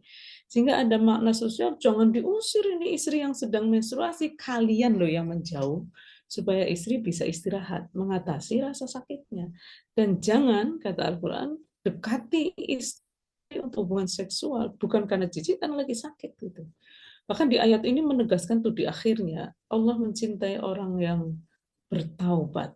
Bertaubat itu ya ayo ubah cara pandang negatif, sikap negatif pada perempuan yang menstruasi menjadi sikap dan cara pandang yang empatik. Itu secara umumnya ya. Lalu bicara tentang hamil, melahirkan, nifas dan menyusui, Allah mewasiatkan itu untuk semua manusia itu mengubah cara pandang dari tadi itu merendahkan perempuan sehingga tidak dianggap sebagai orang tua. Bayangin ya, anak boleh memperkosa ibu kandung yang dia warisi dari ayahnya. Itu tidak menganggap ibu sebagai orang tua. Makanya ketika disebut Allah mewasiatkan pada manusia tentang dua orang tua, itu ada makna sosial, ibumu juga orang tuamu loh.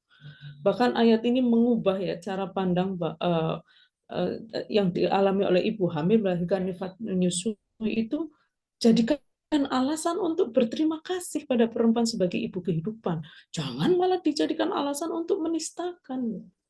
Itu kan dahsyat sekali. Lalu tentang Suswani di sebelah kanan, ini juga dahsyat sekali kalau kita pakai lensa keadilan hakiki itu.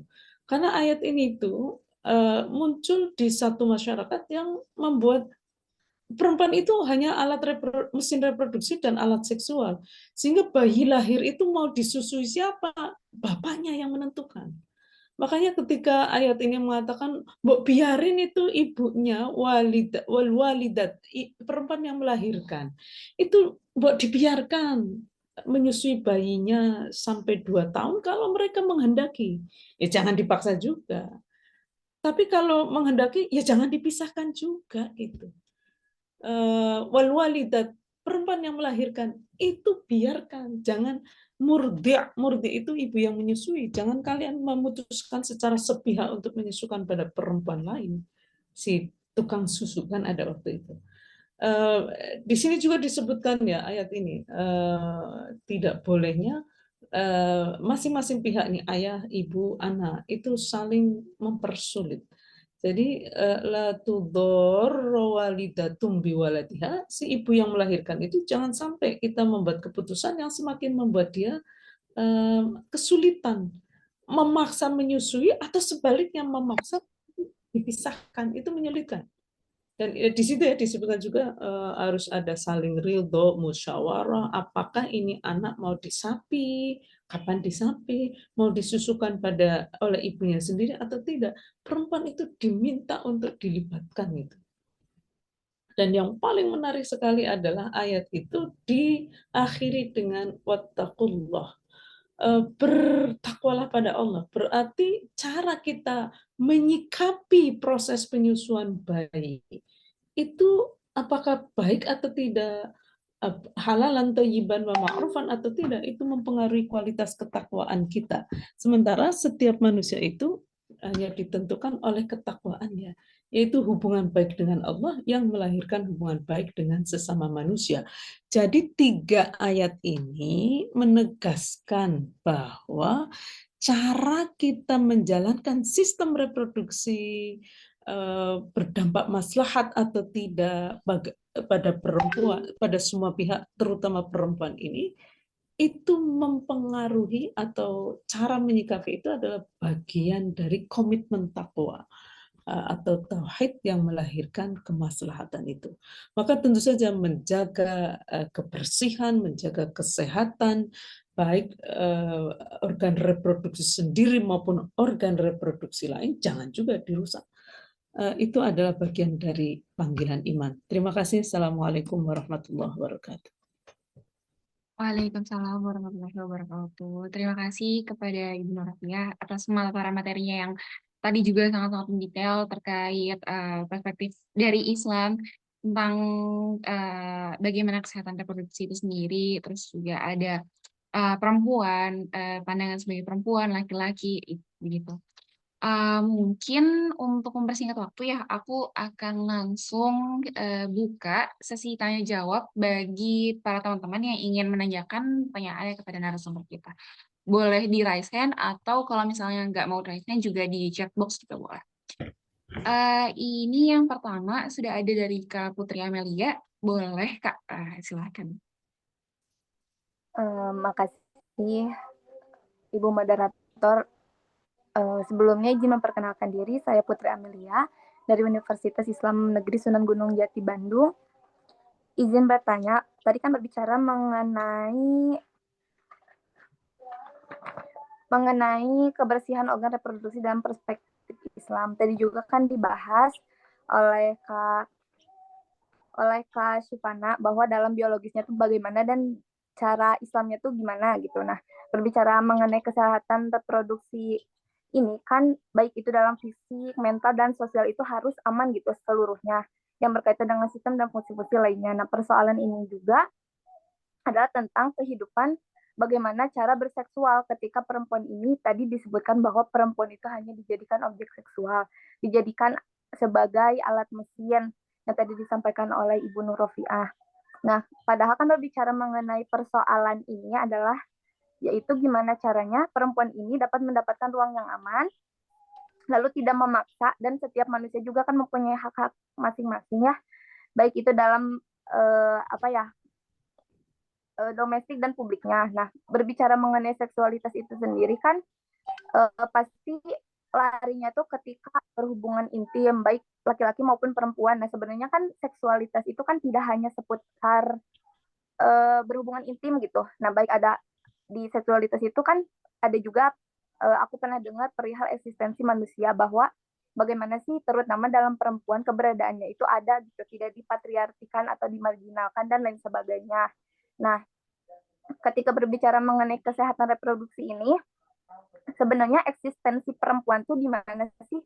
Aku pengen nanya dalam kacamata umumnya sama Islamnya gitu. Nah, berbicara mengenai zaman sekarang kan perihal reproduksi sosial perempuan dan lain sebagainya itu udah digaung-gaungkan gitu. Udah banyak forum-forum di mana perempuan itu setara katanya kan dalam gender gitu. Nah, bagaimana kata eksistensi perempuan dalam ranah umum dan dalam cara pandang Islam? Sekian, terima kasih. Baik, terima kasih Kak Putri atas pertanyaannya. Mungkin boleh langsung dijawab aja. Siapa duluan, mau Kakak Sem atau Ibu Nurafia? Monggo Kak Sem dulu. Oke, Kak Sem dulu. Silakan Kak Sem. Eksistensi dan perempuan dan hubungannya dengan kesehatan reproduksi. Ini menarik sih, karena tadi salah satu don'ts ketika aku menuliskan tidak memakai wewangian, ini pun datangnya dari mana coba? Kalau tidak datang dari budaya, gitu. Sejak kapan perempuan itu harus yang kondisi tubuhnya itu memang vagina harus asam gitu. Tapi ada ekspektasi dari budaya sekitar harus wangi gitu. Maka terciptalah nih parfum untuk vulva gitu yang misalkan berwangi bunga gitu. Itu aja udah tentang eksistensi dan gimana sih hak-hak perempuan tuh tidak hanya terkait pengen dianggap sebagai manusia gitu, HAM aja, tapi di dalam reproduksinya gitu, organ reproduksi dan seksualitasnya haknya pun masih perlu diperjuangkan. Tidak jauh lagi soal kontrasepsi gitu, ada kaitannya. Karena tadi perempuan itu kan ada siklusnya tuh dari mulai menstruasi, tadi juga ketika Ibu Nyai menjelaskan bahwa kok ketika umroh sampai harus menstruasinya di-stop gitu. Karena kalau aku suka cerita gitu ke teman-teman, ada kontrasepsi yang plan B gitu, yang misalkan minum ketika, terjadi ejakulasi di dalam vagina dan lagi tidak dalam program hamil misalkan gitu. Itu kan isinya hormon dalam bentuk dosis tinggi gitu. Sistem yang ada sekarang ini hanya mengacak-ngacak tubuh perempuan sih, aku bilang gitu. Kayak misalkan minum Primolut nih untuk mencegah menstruasi, itu kan bentuknya hormonal yang memang nantinya itu akan ngobrak-abrik hormon yang ada di tubuh perempuan gitu. Bikin Jadinya pusing Kak Sem. iya, jadinya menstruasinya mundur gitu. Terus plan B nih, gimana caranya ketika ejakulasi yang tidak direncanakan terjadi gitu dan mencegah kehamilan, itu kan isinya progesteron dalam bentuk dosis yang tinggi yang membuat si rahim itu jadinya tegang banget dan keras. Jadi si calon janin itu nggak bisa nempel di dinding rahim gitu. Jadi lagi-lagi sistem yang ada sekarang, kenapa disebutnya eksistensi perempuan di dalam ranah kesehatan dan kebersihan reproduksi itu karena kami yang diobrak-abrik. Itu kalau kita lihat ya di dus-dus tentang kontrasepsi, itu dibuka kertasnya, itu semua efek samping yang akan terjadi ke tubuh perempuan. Itu. Jadi si eksistensinya ini tuh kayak kok bisa sih semua sistem ini yang mengatur populasi yang disalahkan, kenapa membuat banyak populasi gitu tuh perempuan, gitu loh. Itu benar-benar kembali lagi ekspektasi-ekspektasi yang, vulva itu harusnya putih gitu, terus dilihat nanti dibuka tuh warnanya warna pink gitu, nggak boleh becek dan lain-lain lah, sampai ada wewangian-wewangian, untuk apa, pembalut gitu. Menurutku tuh jadi kayak ini kembali lagi nih. Apakah memang diperuntukkan agar eh, apa tadi pengalaman pribadi perempuan nih jadi diatur gitu oleh sistem yang ada gitu. Jadi benar-benar panjang banget. Tapi kalau sama reproduksi perempuan sebenarnya ini ada namanya nanti itu period poverty. Jadi kemiskinan hanya ranah menstruasi gitu. Kita perempuan menstruasi nih, misalkan gitu. Tapi tidak difasilitasi oleh negara untuk akses ke pembalut atau air bersih. Itu aja tuh udah degradasi hak asasi manusia loh. Itu nanti jadi ada lagi di pembahasannya kemana-mana itu sih kalau soal eksistensi kaitannya sama ekonomi, politik gitu. Kemiskinan yang benar-benar super struktural tapi ada kaitannya dengan kesehatan reproduksi perempuan. Gitu Putri. Oke, mungkin dilanjutkan oleh Ibu Nur Rofiah. Ya, saya kira problemnya kompleks ya. Kita mungkin nggak bisa mengontrol orang itu mau bersikap apa pada kita. Tapi kita bisa mengontrol respon kita sendiri pada apa yang berkembang di sekitar kita itu. Menjadi makhluk yang berakal budi menurut saya sesuatu yang sangat penting sekali. Sehingga kita selalu berpikir gitu loh, kalau ada orang ngomong begini, ada misalnya ya, ada produk ini itu mengatakan begini-begini, ayo dong dipikir. Baik menurut siapa dan untuk siapa. Baik menurut perempuan untuk perempuan, baik menurut saya untuk saya atau tidak.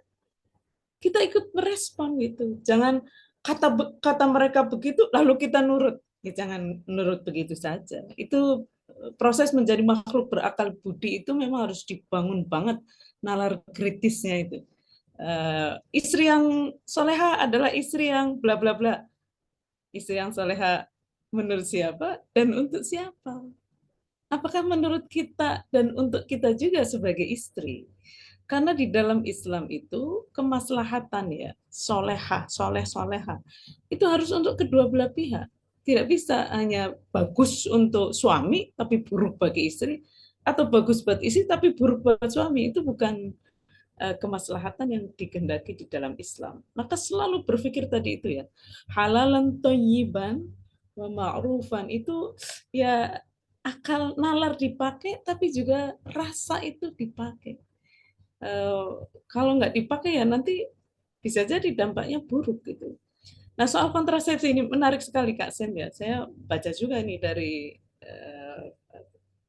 maksud saya adalah saya jadi punya kesadaran yang saya agak kaget ya ketika ada orang mengingatkan lewat media sosial itu. Dalam 9 bulan, berapa kali perempuan bisa hamil? Cuma sekali. Ya kan? Nah, kalau laki-laki itu hanya perlu menitan bahkan detik untuk mengeluarkan sperma, menghamili perempuan, maka berapa perempuan berpotensi bisa dihamili oleh satu laki-laki dalam 9 bulan. Bayangkan, kita ngitungnya aja nggak bisa cepat itu. Sekian menit kali 9 bulan. Baru satu laki-laki itu. Maka pertanyaannya adalah siapa yang seharusnya dikontrol? Benar, betul itu.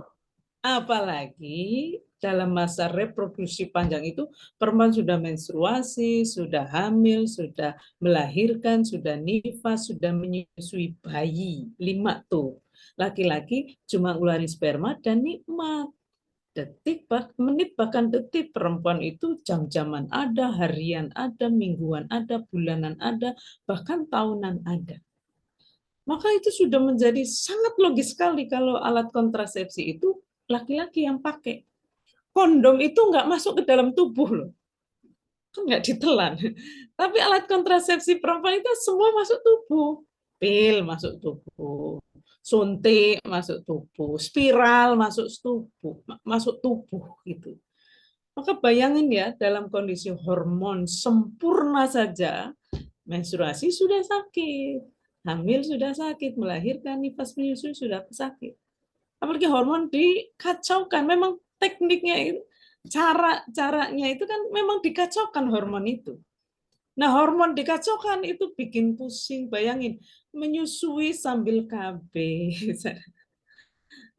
Kemudian apalagi ya, ya gimana ya, maksudnya tubuh perempuan itu udah panjang banget perannya. Ayo dong laki-laki ambil peran dengan pakai kondom. Kondom nggak ada hormon yang diacak-acak gitu. Itu sih, jadi saran saya sih, ayo berproses menjadi manusia seutuhnya dan subjek sepenuhnya. Nah, subjek sepenuhnya itu tidak selalu harus jadi produsen ya. Misalnya dalam konteks tidak harus menciptakan produk. Menjadi subjek sepenuhnya juga bisa menjadi konsumen, tapi konsumen yang kritis itu, konsumen yang cerdas. Begitu juga dalam tafsir keagamaan ya. Tafsir keagamaan ini juga jadilah konsumen yang cerdas atas tafsir itu, konsumen yang tahu mana tafsir agama, mana produk tafsir, produk termasuk produk lain yang itu berdampak maslahat bagi diri sendiri dan pihak lain. Gitu. Saya kira itu jawaban saya untuk Mbak Fitri. Semoga menjawab. Oke, terima kasih Kak Sam dan Bu Noviah. Mungkin aku akan lanjut bacain yang tadi ada di kolom chat dulu. Yang dari Kak Dita Indah dari Universitas Diponegoro, yaitu pertanyaannya, sebetulnya kalau membersihkan vulva dari depan ke belakang dengan air mengalir itu posisi tangannya bagaimana ya? Atau apakah hanya dialiri air saja atau tanpa perlu dibersihkan menggunakan tangan? Terus yang dimaksud dengan membersihkan dari depan ke belakang itu dari bagian vulva, baru selanjutnya membersihkan area anus. Nah, yang pertanyaan kedua, itu dalam Islam, apakah diperbolehkan untuk mencukur pubic hair? Atau secara umum itu lebih banyak membawa dampak positif atau negatif gitu. Jadi bagaimana caranya yang aman dan sehat jika seseorang itu ingin mencukur atau memotong pubic hair-nya? Terima kasih. Mau Kak Sem dulu atau Bu Noviah dulu? Kak Sem boleh. Oke. Gantian kita. Jadi kalau membersihkan vulva itu, kenapa tadi aku bahas dari depan ke belakang? Karena pas banget, lubang vagina itu tuh deket banget sama anus gitu. Jadi kalau kamu selesai buang air kecil, itu ya memang hanya perlu air mengalir dari atas ke belakang gitu. Atau misalkan kalau cebok tuh dari atas dulu nih, dari bagian yang ada lubang uretranya ke bawah gitu. Itu aja juga selesai kok. Tapi ini tuh trikinya ketika buang air besar. Karena posisinya itu deket banget dan bisa kan tangan kita itu secara nggak sengaja loh menyentuh. Ini kan kita lagi ngomongin makhluk yang nggak kelihatan sama mata gitu, kasat mata. Makanya kalau aku pribadi itu bersihkan dulu area anus, nah tapi nanti setelahnya itu lagi gitu. Dan gerakannya tuh beneran dari lubang yang paling bawah tuh, yang paling dekat anus tuh dari depan ke belakang, dari depan ke belakang. Dan itu sambil disemprot air yang mengalir gitu. Itu cuman check and recheck gitu. Takutnya ketika kita membersihkan setelah buang air besar itu kena gitu. Karena deket banget gitu aja. Terus kalau misalkan cukur pubis, ini mari kita bayangkan bahwa seluruh perempuan, seluruh manusia itu pubis hairnya tuh beda-beda. Persis banget kayak rambut kita, ada yang tebal-tebal, ada yang keriting, ada yang banyak banget gitu. Jadi kalau misalkan kebanyakan, justru itu tuh lebih baik sering dicukur. Karena apa? Kalau banyak kan nantinya jadi panas. Kalau panas keringetan. Kalau keringetan jadi lembab gitu. Jadi personalisasikanlah dengan kondisi pubic hair kamu, rambut kelamin kamu. Kalau misalkan yang sedikit gitu, ya menurutku nggak perlu terlalu sering. Tapi kalau misalkan memang rimbun banyak banget dan bikin kamu nggak nyaman, terlebih lagi bikin itu jadi lembab, ya sering-sering lah gitu. Malah ada sebenarnya gitu ya Bu Nyui, kalau nggak salah 40 hari sekali atau setelah mens gitu, nanti dilanjutin sama Nyui. Ya, sebetulnya prinsip dasarnya kan jaga gitu. Soal cara serahkan, pikirkan masing-masing gitu. Jaga itu prinsip dasarnya jaga kesehatan, jaga keselamatan. Soal cara itu kita bisa bernegosiasi. Bernegosiasi itu artinya begini. Sebuah cara itu bisa bagus untuk orang tertentu tapi tidak buat orang lain. Sebuah cara itu bisa bagus untuk kita tapi tidak buat orang lain. Mari kita kenali gitu. Ketika misalnya ya bulu organ kelamin itu sudah sampai mengganggu, apalagi bikin lembab dan lain sebagainya, itu berarti sudah waktunya harus diatasi gitu. Rambut kita aja memanjangnya rambut, nah ini penting. Rambut memanjang itu takdir. Semua rambut kepala ya, saya bicara yang kepala dulu. Rambut laki-laki, rambut perempuan, semua takdirnya memanjang kalau dibiarkan. Memotong, yang laki-laki harus pendek, yang perempuan dipotong tapi tetap panjang, itu sudah konstruk sosial, maksudnya ikhtiar. Sama dengan bulu organ kelamin, takdirnya ya dia tumbuh, kalau dibiarkan ya mungkin akan rimbun gitu. Walaupun tidak semuanya sama ya. Tapi apakah harus dipotong, kapan memotong, nah itu kan sudah ikhtiar. Nah kita disuruh menjaga. Ya mari kalau sudah sampai tahap misalnya ya, ada gangguan kulit kelamin, lalu bulu itu sampai tahap mengganggu, ya berarti harus misalnya harus dicukur terus menerus, harus dikondisikan nggak ada bulunya, bisa jadi itu yang terbaik dalam kondisi tertentu. Jadi mari kita pahami, benar-benar pahami keunikan kita masing-masing, kenali. Nah ini yang disebut ta'aruf itu, saling kenal itu sebenarnya kenali juga diri sendiri itu, karena hari ini pada saat menstruasi dan tidak saat menstruasi itu orang bisa berbeda-beda. Pada saat sehat, pada saat sakit itu juga bisa berbeda-beda. Maka prinsip dasarnya itu adalah nilai itu harus dipegang. Kesehatan, keselamatan, kenyamanan itu harus dipegang. Soal cara, ayo negosiasikan. Ayo cari mana yang cara yang tepat untuk bisa mempertahankan nilai itu. Saya kira itu sih, Mbak. Terima kasih. Terima kasih atas jawabannya. Aku akan next ke pertanyaan selanjutnya dari Kak Fitri Hidayanti yang udah raise hand dari tadi. Boleh silakan langsung, Kak.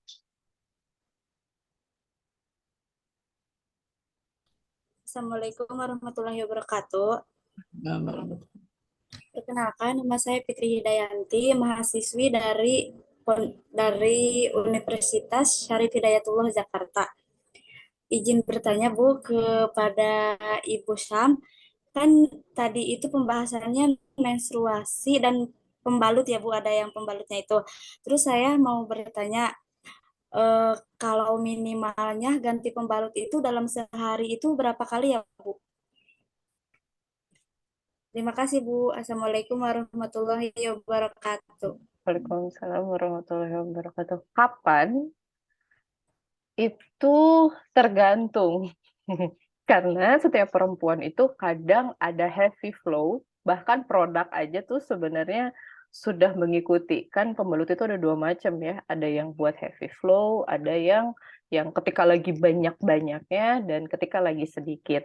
Nah, yang kritis itu ketika hari-hari awal, karena kan biasanya hari-hari awal tuh banyak banget, ya gitu. Jadi memang diusahakan, ini juga tergantung. Kalau misalkan seseorang itu dia overweight gitu, gemuk, karena kan itu lebih mengepit gitu, mengepit di daerah selangkangan, maka lebih cepat lembab gitu. Kalau aku sendiri sekarang udah pakai menstrual cup karena lebih apa ya, nggak bikin ruam gitu tuh. Lagi-lagi alat buat menstruasinya aja kan disesuaikan gitu. Kalau misalkan memang pembalut itu bikin kamu ruam, banyak banget kok pilihannya gitu. Tapi khusus kalau tempen itu lebih harus sering Karena tampen itu kan dimasukkan dan bentuknya itu dia menyerap darah. Nah, itu tuh mudah banget untuk bakteri hidup di sana. Jadi saranku kalau misalkan lagi hari-hari awal pas banyak kan kamu pipis tuh, kalau pipis kan beneran diturunin tuh pembalutnya, ganti. Karena pas momen si pembalut yang ada darahnya diturunin, itu bakteri bisa masuk ke situ semua gitu. Di udara kan banyak banget gitu, kayak gitu. Jadi kalau misalkan lagi bener-bener udah banyak nih, terus kitanya ketika buang air kecil, terus kan suka kelihatan tuh dan udah terpapar udara, terus dipakai lagi. Rasanya tuh kan kayak gerinying-gerinying gitu. Iya gitu. Jadi memang awal-awal tuh lebih baik 3-4 jam sekali. Itu hari pertama, hari kedua, hari ketiga. Nanti kesininya kan semakin sedikit ya. Nah, itu berarti bisa tuh agak lebih lama. Tuh. Lagi-lagi memang tentang kelembapan dan kebersihannya aja. Tapi itu tergantung kamu sih. Sebenarnya kamu bisa langsung, kita semua tuh bisa langsung menyadari gitu. Di mana kapan, ini udah mulai nggak enak. Dan segeralah ganti. Aku menyarankan cobain pakai pembalut kain sih, karena lebih nyaman dan lebih praktis. Ini kan hubungannya sama sampah dan harga ya. Sebenarnya yang pembalut yang paling mahal tuh yang sekali pakai itu. Itu adalah pembalut paling mahal di dunia. Karena kalau kita hitung nih dan kita pakai pembalut kain itu bisa benar-benar berhemat sampai jutaan rupiah. Secara tidak sadar gitu.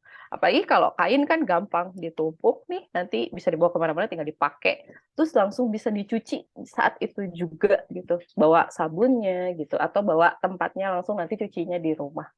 Itu sih, jadi aku sekaligus lebih menyarankan yang eco-friendly, karena memang harus sering diganti.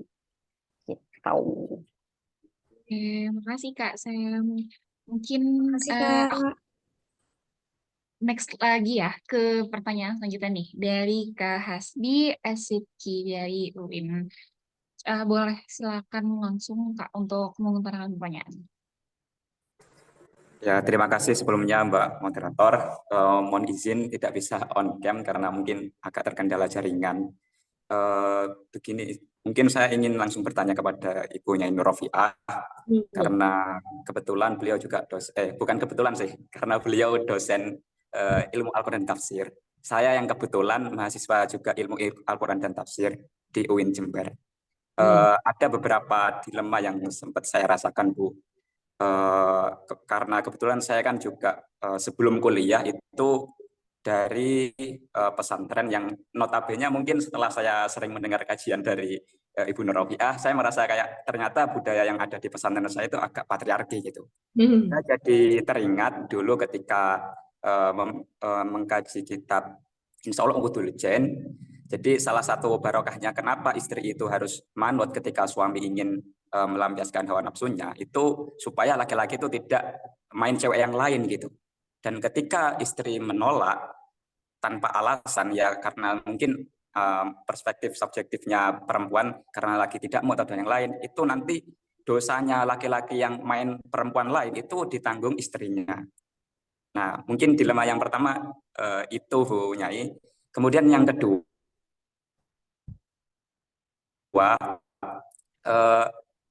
perihal tafsir, Bu. Nah, saya sebenarnya mohon maaf ya ini tidak menyinggung soal kesehatan reproduksi karena tadi sudah dibahas panjang perihal tafsir, Bu. Tadi kan juga Bu Nyai juga memantik bahwasanya kita harus bisa benar-benar memilih tafsir mana yang bisa memberi maslahat pada kebaikan laki-laki ataupun perempuan.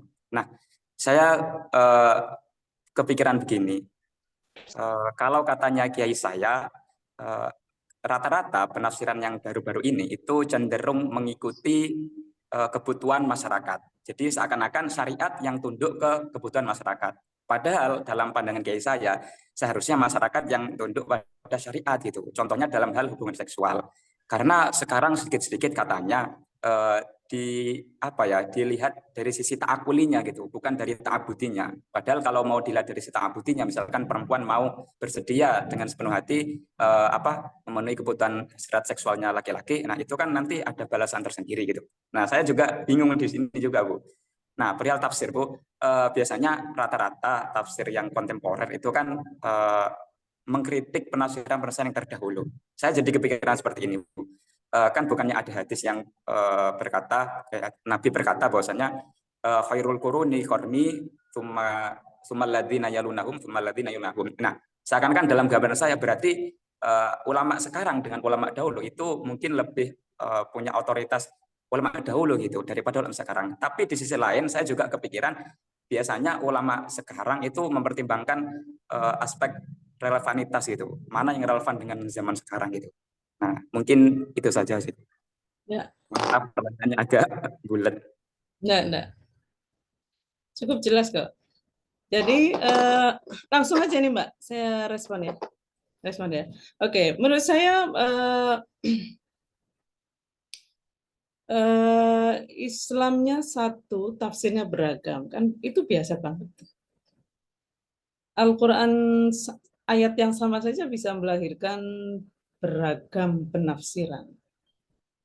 Maka apalagi berkaitan dengan, ya termasuk ya, tidak apalagi, termasuk tafsir agama berkaitan dengan relasi suami dan istri. Maka saya misalnya ya, dalam tafsir perspektif keadilan hakiki perempuan itu mengajak untuk melihat Al-Quran sebagai sebuah sistem, gitu, sistem. Nah, sebagai sebuah sistem itu ada 3 jenis ayat kan. Saya ke sini dulu ya untuk melihat gambaran besarnya. Ada ayat tentang misi, itu ayat tentang kemana kita sedang dituntun oleh Al-Quran. Misalnya menjadi bagian dari anugerah Islam atas semesta. Lalu ada bawahnya ada ayat fondasi moral. Ini ayat tentang nilai dan prinsip dasar yang harus dipegang terus gitu. Dan yang ketiga ayat tentang cara bagaimana bergerak menuju misi berdasarkan fondasi moral sesuai dengan realitas sosial waktu itu. Maka nanti di ayat tentang cara ini ada proses gitu, ada proses. Ada ayat titik berangkat, ini ayat yang merefleksikan cara pandang perempuan itu adalah objek. Misalnya ayat tentang bidadari surga deh. Nah, ada ayat target antara. Ini ayat yang meletakkan perempuan sepersekian dari laki-laki. Misalnya ayat poligami. Masih menjadikan laki-laki sebagai standar tunggal kira-kira kemanusiaan perempuan, kemaslahatan perempuan. Tapi ada ayat tujuan final. Ini yang mendudukkan laki-laki dan perempuan sebagai manusia utuh dan subjek penuh. Maka di dalam Al-Qur'annya sendiri merekam proses gitu. Berarti problem bukan di dalam Al-Quran, tapi cara kita merespon Al-Quran itu. Misalnya gini, nanti soal ta'abudi dalam perspektif siapa? Kan akan begitu. Jadi mestinya ini hubungan seksual difahami sebagai sesuatu yang bersifat ta'abudi. Ya ta'abudi dalam arti apa? Dan dalam perspektif siapa itu penting banget gitu. Karena memastikan hubungan seksual itu halalan thayyiban wa ma'rufan itu juga ta'abudi kalau buat saya gitu. Justru tanggung jawab penuh kepada Allah itu sesuatu disebut ibadah, itu adalah kalau memastikan itu berdampak maslahat bagi diri dan pihak lain. Gitu. Nah yang kedua nih, Al-Quran itu sudah merekam proses panjang itu. Sekarang tinggal pembacanya, apakah masih melihat perempuan sebagai objek seksual saja? Kalau Al-Quran sampai di tangan orang yang melihat perempuan hanya sebagai objek seksual, dia akan hanya melihat ayat titik berangkat, karena itu lebih cocok. Sementara kalau kita melihat perempuan, bagaimanapun dia adalah subjek sekunder, lebih rendah dari laki-laki posisinya, ya dia hanya akan mampu melihat ayat target antara. Sementara ayat tujuan final itu hanya terlihat ya oleh mereka yang menyadari betul laki-laki dan perempuan itu manusia seutuhnya dan subjek sepenuhnya. Pesan monogami yang adil ada di dalam Al-Quran. Ada di ayat yang sama tentang poligami. Tapi nggak kelihatan itu. Dan tidak populer. Padahal ayat yang sama. Berarti bukan ayat, ini kitanya merespon itu. Kalau saya melihat itu, apa pesannya adalah cita-cita tertingginya monogami yang adil. Karena monogami yang adil kan dua-duanya jadi subjek penuh gitu. Sementara yang poligami target antara doang gitu. Kalau kita sudah mendekati ke mampu untuk monogami, jangan didorong-dorong untuk sebaliknya, kan begitu cara melihat itu sebagai sebuah proses. Karenanya misalnya tadi ya, kita harus melihat sebagai sebuah sistem itu begini. Semua ayat Al-Quran, ajaran Islam lah secara keseluruhan itu terjalin berkelindan gitu. Kayak misalnya kalau istri menolak ajakan hubungan seksual suami, lalu suami jadi zina, istri bertanggung jawab, ntar dulu.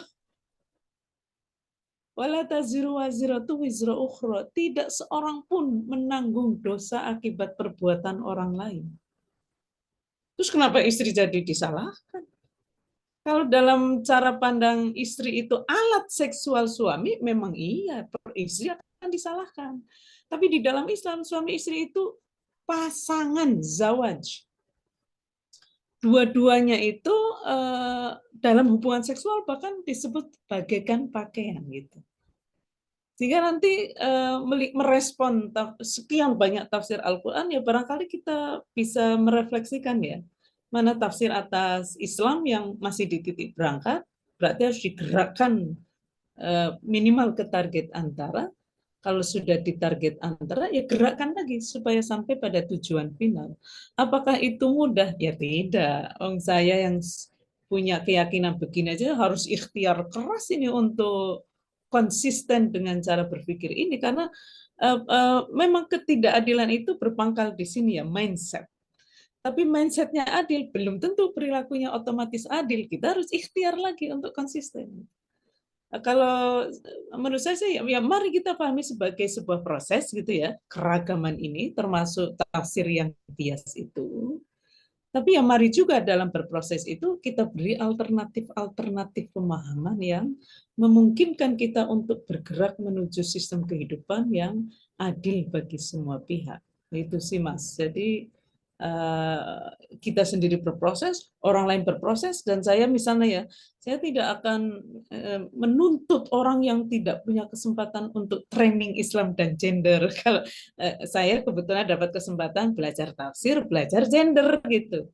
Tapi saya juga akan memaklumi ya nggak bisa dong orang baru mendengar gender aja masih gatel-gatel terus dituntut untuk adil gender, ya berarti harus proses dulu lah, maklumi dulu. Tapi yang penting adalah kita memberi apa ya, akses gitu, memberi akses dengan tafsir alternatif, dengan ya mungkin akses untuk belajar juga, kalau mau, kalau nggak mau ya sudah kita belajar dengan yang mau saja gitu.